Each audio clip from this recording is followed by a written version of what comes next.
Isaías, capítulo 59. Está escrito na palavra de Deus: eis que a mão do Senhor não está encolhida, para que não possa salvar, nem o seu ouvido agravado, para que não possa ouvir. Mas as vossas iniquidades fazem divisão entre vós e o vosso Deus, e os vossos pecados encobrem o seu rosto de vós, para que não vos ouça. Amém? Diga comigo com fé: meu Deus e meu Pai, eu abro os meus ouvidos e o meu coração para receber a semente da tua palavra. Fala comigo, renova em mim a fé e opera um milagre na minha vida, no nome de Jesus. Amém. Podemos assentar.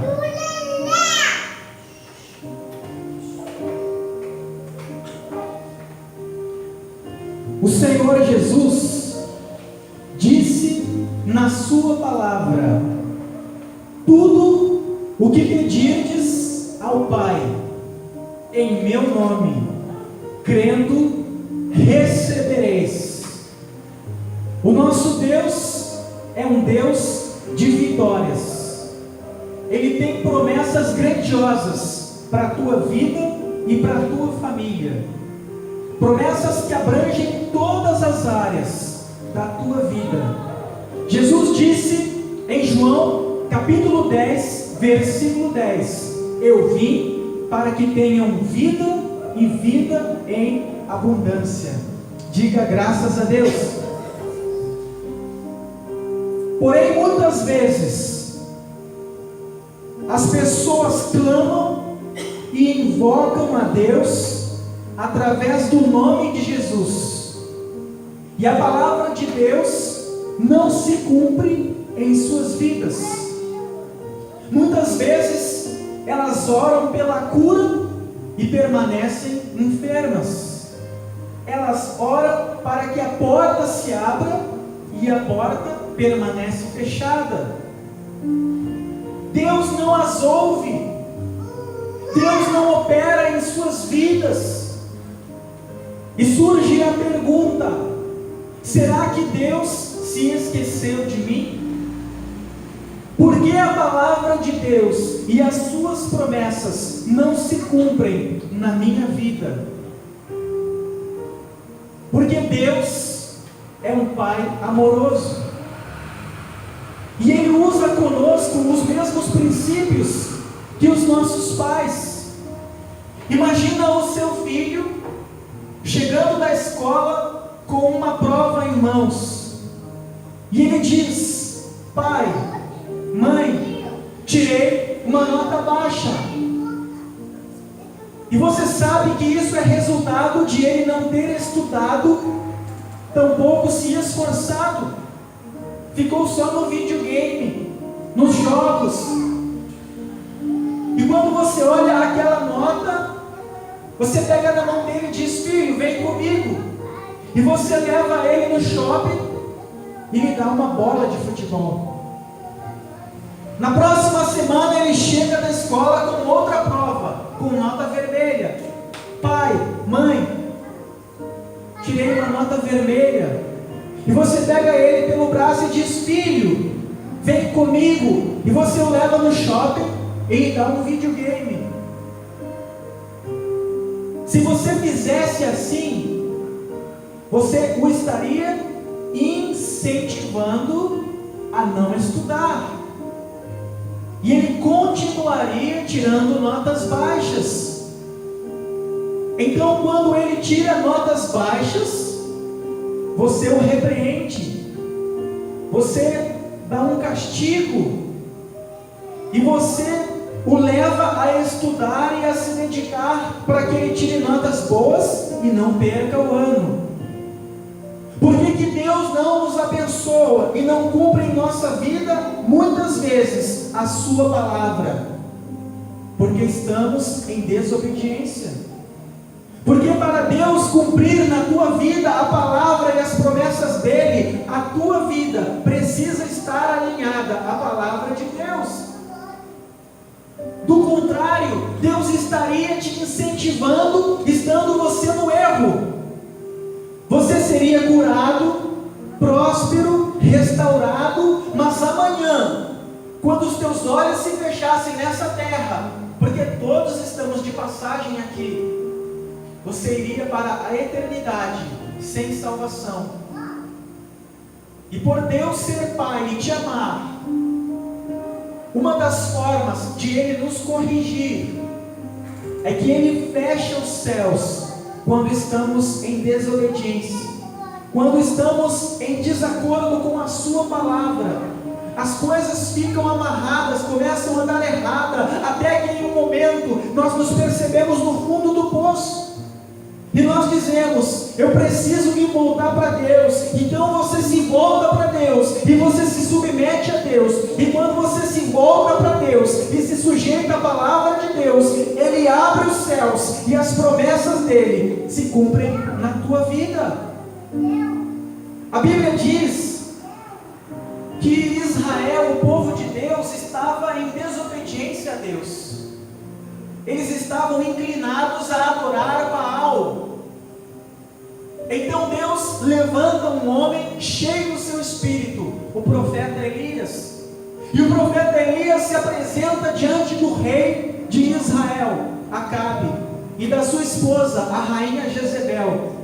E estes reis sustentavam 450 profetas de Baal e 400 profetas de poste ídolo. E ele disse para que estes profetas pegassem um cordeiro e levassem ao Monte Carmelo, aos olhos de todo o povo, e ali eles deveriam apresentar a Baal aquele animal, e ele apresentaria um cordeiro no altar do Senhor, o Deus de Israel, e o Deus que respondesse com fogo seria o único e verdadeiro Deus. Todo o povo de Israel se reuniu à volta do Monte Carmelo. 950 homens invocando a Baal e aos ídolos que Israel estava inclinado a adorar. E eles sacrificaram o animal e começaram a clamar. Porém Baal não ouviu e não respondeu ao seu clamor. Até que chegou o momento do homem de Deus fazer o seu sacrifício.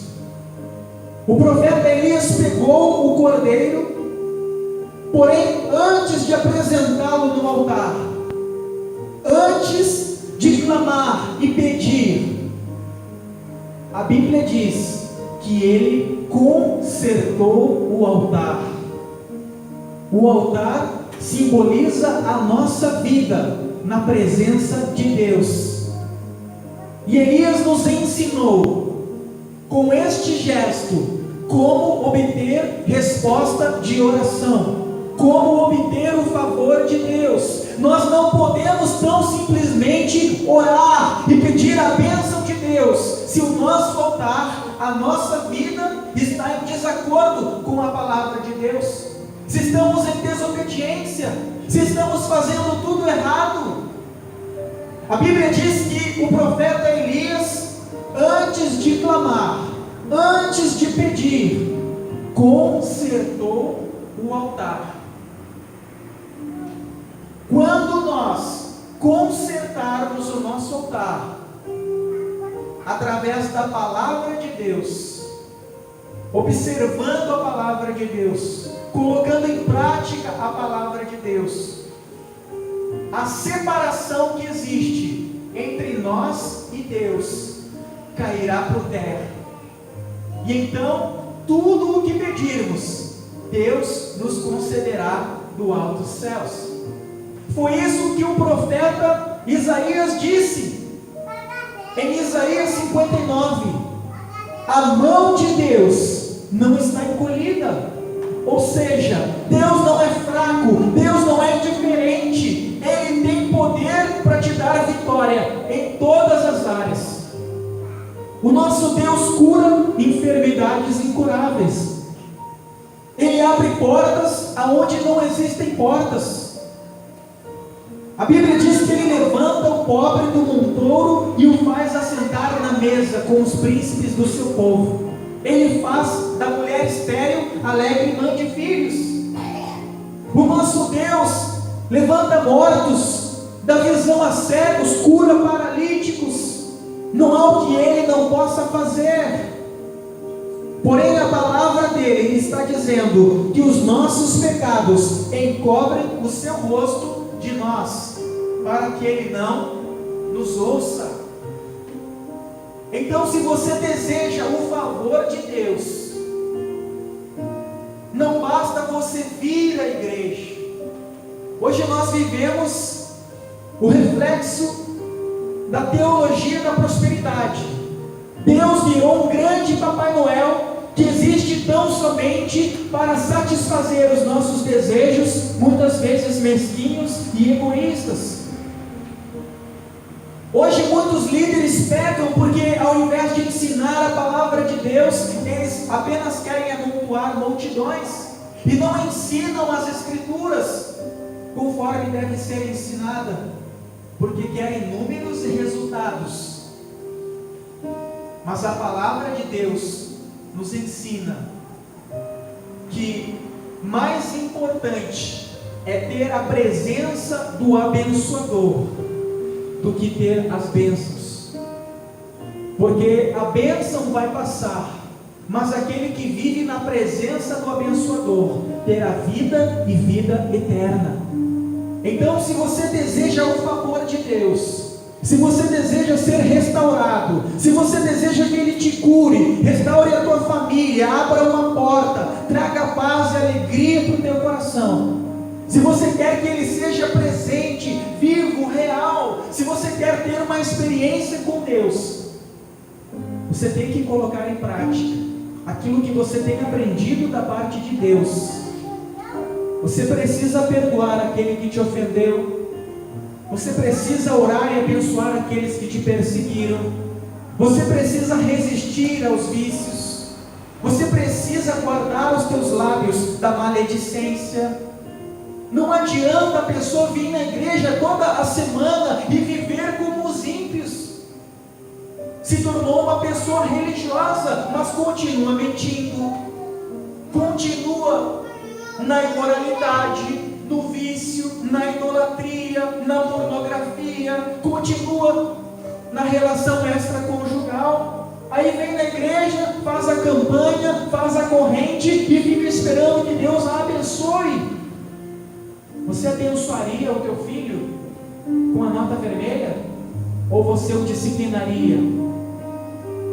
Você o disciplinaria por amor.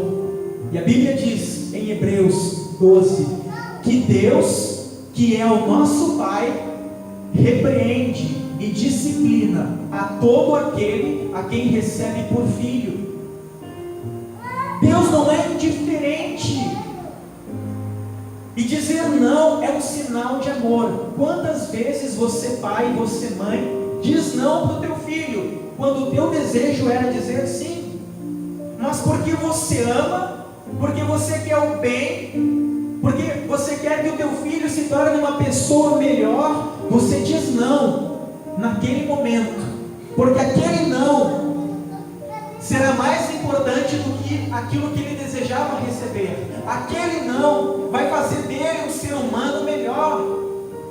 Aquele não vai livrá-lo do perigo, vai protegê-lo, vai lhe dar vida.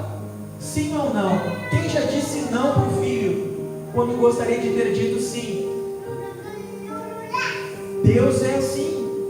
Deus, Ele nos ama tanto que muitas vezes nós não entendemos a ação de Deus. Queremos que Deus diga sempre sim, que Ele sempre abençoe, que Ele sempre abra a porta, que Ele sempre prospere, que Ele sempre manifeste a sua glória. Mas mais importante do que ter a resposta da oração, a bênção, a vitória, que é momentânea, a nossa vida tem que estar alinhada à palavra de Deus. Jesus disse: de que vale o homem ganhar o mundo inteiro e perder a sua alma? Deus se importa mais com a tua eternidade do que com o teu momento. Então Deus, Ele quer que você se conserte. Elias deu esse exemplo para toda a nação de Israel. Antes de chegar ali, clamando, pedindo, ele consertou o altar. Ele colocou cada pedra no seu devido lugar. A palavra de Deus é um modelo, é um espelho para cada um de nós. E nós devemos olhar para a palavra de Deus e edificar a nossa vida sobre os ensinos dessa palavra. Jesus disse certa vez que aquele que ouve a sua palavra e a pratica é semelhante a um homem que construiu a sua casa sobre a rocha. E vieram as tempestades, e a enchente bateu com ímpeto sobre a sua casa, porém ela não caiu, porque havia sido construída sobre a rocha, que é a palavra de Deus. Porém, muitas pessoas, mesmo estando dentro da igreja, estão construindo sobre a areia. Ele disse que aquele que ouve a sua palavra, porém não a pratica, é semelhante àquele que constrói sobre a areia. A pessoa constrói um castelo sobre a areia, mas quando bate o vento, quando vem a enchente, tudo aquilo que ela construiu cai por terra. Essa é a vida da pessoa que não observa a palavra de Deus, que não pratica, que age segundo a sua mente. A vida é minha, eu faço o que eu quero, e quem manda sou eu. Mas aquele que observa, aquele que guarda, aquele que se sujeita aos ensinos de Jesus Cristo, tudo que ele fizer, ele vai ser bem sucedido. Em Deuteronômio, no capítulo 28, o Senhor diz: se, esse se que inicia o versículo é uma condição. Se, olha só, é Deus falando com Israel. E hoje você, igreja, é o povo de Deus, que foi comprado pelo sangue de Jesus. Se atentamente ouvirdes a palavra do Senhor teu Deus, e tiverdes o cuidado de guardar os seus mandamentos, estatutos e leis, todas as bênçãos virão sobre ti e te alcançarão. A Bíblia diz que Deus dá aos seus enquanto os seus dormem. Deus tem alegria de um pai em abençoar o seu filho. Deus vai te dar o que você pediu e o que você não pediu. O apóstolo Paulo disse que ele é poderoso para fazer infinitamente mais do que tudo o que pedimos, sonhamos ou imaginamos, segundo o seu poder que opera em nós. Mas para que Deus possa abençoar a tua vida, te guardar, guiar os teus passos, você precisa ouvir. E ouvir não é tão somente ouvir, mas ouvir no texto significa colocar em prática, significa se sujeitar, se consertar. Quem está entendendo? E quando você fizer isso, então você vai orar e não vai haver impedimento, porque a mão do Senhor não está encolhida para que não possa te salvar, e nem surdo o seu ouvido para que não possa te ouvir. Isaías 1,19, a palavra diz: se me ouvirdes, comereis o melhor dessa terra. Deus, Ele quer abençoar a tua vida, a tua família. Ele quer realizar os sonhos do teu coração. Ele quer se manifestar como um Deus grande e poderoso através da tua vida. Ele quer que as pessoas olhem para a tua vida e vejam a glória dele. Mas Deus é um Pai tão apaixonado, Deus te ama tanto, que muitas vezes Ele te diz não. E o não de Deus é o não de um pai que ama, que está dizendo: se conserta. Às vezes parece que os nossos caminhos são melhores. As pessoas dizem: na minha vida quem manda sou eu. Só que ela vai por caminhos de morte, se quebra, tudo que ela faz dá errado, nada dá certo e ela não percebe. E nós precisamos nos voltar para Deus, nos sujeitar à palavra de Deus, deixar que Ele dirija a nossa vida, e tudo que nós fizermos, nós vamos ser mais do que vencedores, nós vamos ser bem-sucedidos, porque Deus estará à nossa frente. E se Deus é por nós, disse o apóstolo Paulo, quem será contra nós? A Bíblia diz que Deus, Ele faz a ferida, mas Ele mesmo a cura. E quando Deus faz a ferida? Quando Ele diz não, quando Ele deixa que nós venhamos passar pelo vale, pelo dia da tribulação. Porque muitas vezes o ser humano precisa chorar sozinho, em uma derrota momentânea, para que ele possa se voltar para Deus. Infelizmente é assim, é aquele velho ditado: não vem pelo amor, mas vem pela dor. Que você não precise se voltar para Deus quando tudo tiver dado errado, quando todas as áreas da tua vida estiverem destruídas, quando você estiver frustrado, derrotado, mas que você possa se voltar para Deus hoje, porque os céus estão abertos. Jesus disse em Mateus capítulo 6, no versículo 33, buscar-me-eis, pois, em primeiro lugar, e as demais coisas vos serão acrescentadas.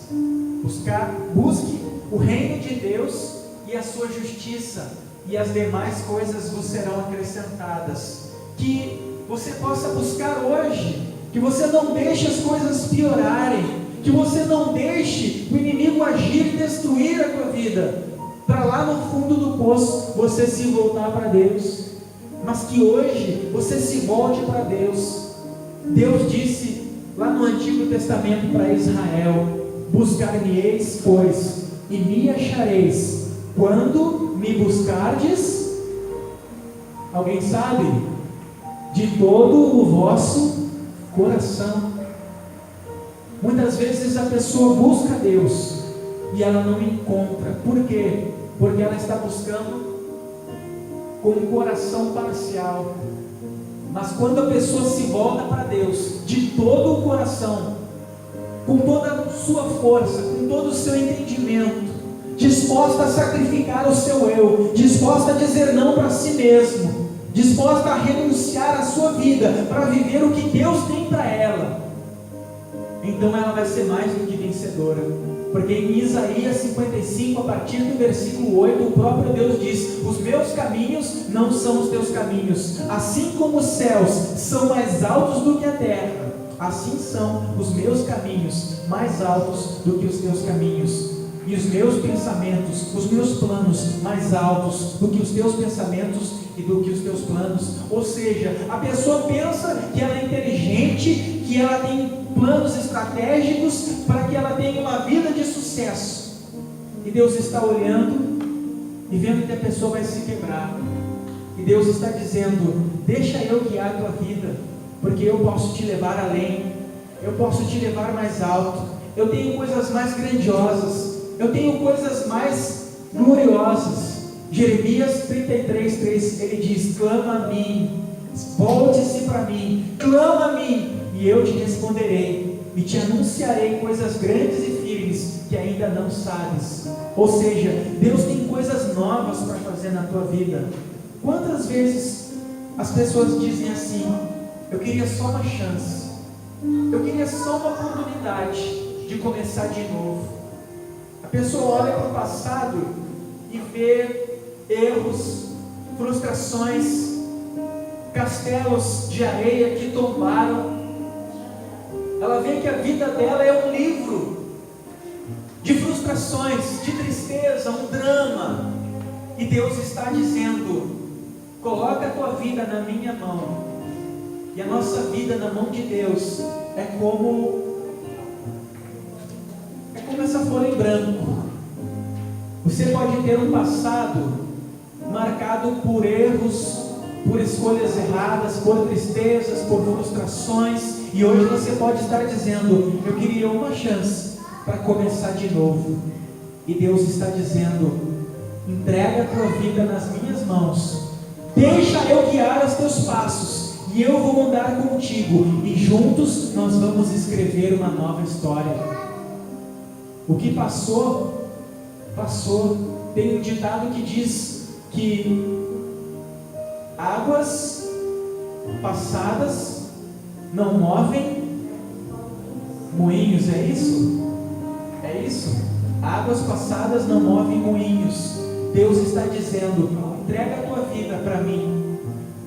Mesmo que você esteja um caco, mesmo que o mundo já não te queira mais, mesmo que ninguém veja valor em você, mesmo que hoje você esteja se sentindo desprezado ou desprezada, muitas pessoas vêm para Deus um caco, destruídas, tudo deu errado, e elas se voltam para Deus. E Deus é um Pai poderoso, que Ele levanta a pessoa do nada e restaura, e manifesta o poder e a glória dele na vida da pessoa, e a vida da pessoa se torna uma vida de uma pessoa vencedora, com alegria, com paz, com vitórias, com salvação, porque Deus, Ele sabe o que é melhor para nós. Às vezes parece que nós somos inteligentes, é como aquele filho, criança, adolescente, e todos passam por isso. Quantas vezes o nosso filho, e nós quando éramos o filho, nós brigávamos com os nossos pais, e sempre achávamos que nós sabíamos de tudo, que nós tínhamos a razão, que nós sabíamos o que era melhor. Quem já passou por isso? Ou com um filho, ou você lembra que você era assim? Você sempre sabia mais do que os seus pais, você sempre sabia o que era certo. Teu pai não sabia de nada, tua mãe não sabia de nada, você que sabia. Só que nós não entendíamos que os nossos pais tinham mais vivência, que eles já tinham andado pela estrada que nós estávamos a recém andando, e que eles já haviam passado por aquilo que era novo para nós, e apenas que iam nos privar de sofrimentos por erros que eles haviam cometido. É ou não é? Quando você passou por algo que você fez errado, você aprendeu, você tenta passar para os teus filhos, sim ou não? Você tenta? Deus também. Deus, Ele está tentando dirigir a tua vida, Ele está tentando te mostrar o caminho, e muitas vezes a pessoa está dizendo: não, ir na igreja? Não. Que dar glória a Deus, virar crente? Não. Por que é importante a pessoa vir na igreja? Por que é importante a pessoa ouvir a palavra? Porque como que você vai crer em alguém que você não conhece?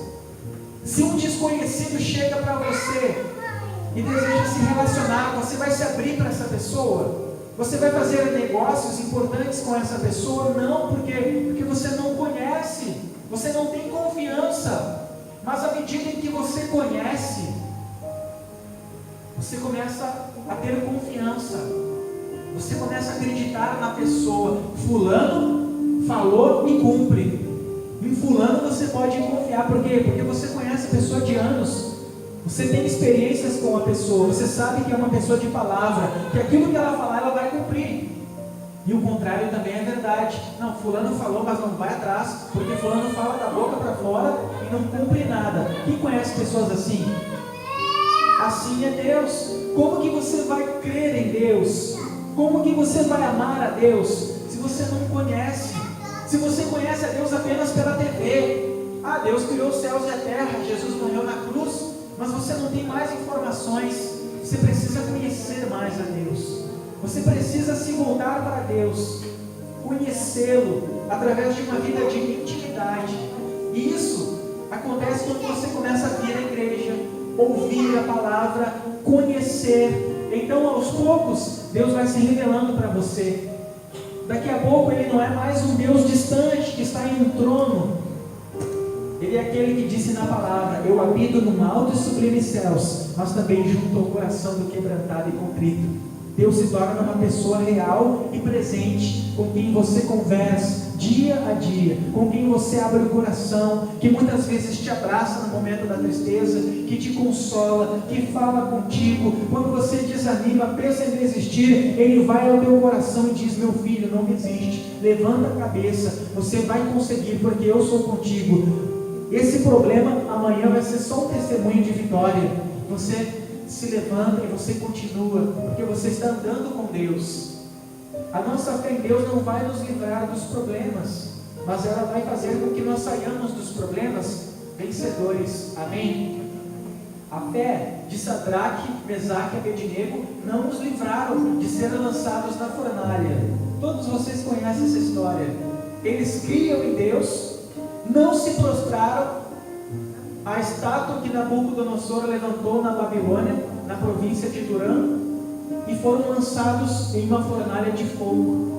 A fé deles, a fidelidade deles, não os livrou de serem lançados na fornalha.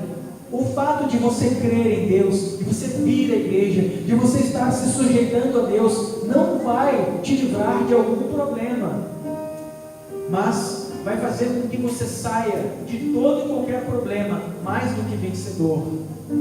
Toda luta, toda dificuldade que vier contra ti, Deus vai te dar vitória, e você vai contar um testemunho de vitória. Tudo aquilo que vem para te destruir, é como se lançassem pedras em você, você pegasse aquelas pedras e fosse construindo degraus, que vão te levando para mais alto. Amém? Então, Deus, Ele quer que você entregue a sua vida a Ele. Ele quer ser o teu pai e o teu amigo, que vai guiar os teus passos. Cabe a você o entregar. E a primeira coisa que nós precisamos fazer é consertar a nossa vida. Quem entendeu essa palavra? Por isso que muitas vezes as pessoas estão orando, clamando, e a coisa não acontece. Conserte a sua vida, alinhe a sua vida com a palavra, que você vai ver que tudo que você pedir, como um pai apaixonado, Deus vai te dar. É quando você vê aquele teu filho esforçado, dando o melhor de si. Você, como pai, como mãe, não tem alegria em satisfazer o teu filho? Sim ou não? Levanta a mão. Você não tem alegria quando você vê que o seu filho é esforçado, quando o seu filho é amoroso, carinhoso, ele está se esforçando. Você não tem alegria em abençoá-lo, em presenteá-lo, em ajudá-lo. Assim é Deus. Se coloque em pé em nome de Jesus. Nós vamos orar por você. Eu quero abençoar a tua vida, a tua família. Você vai receber a água e nós vamos orar. O diácono Aladir vai distribuir. Você vai segurar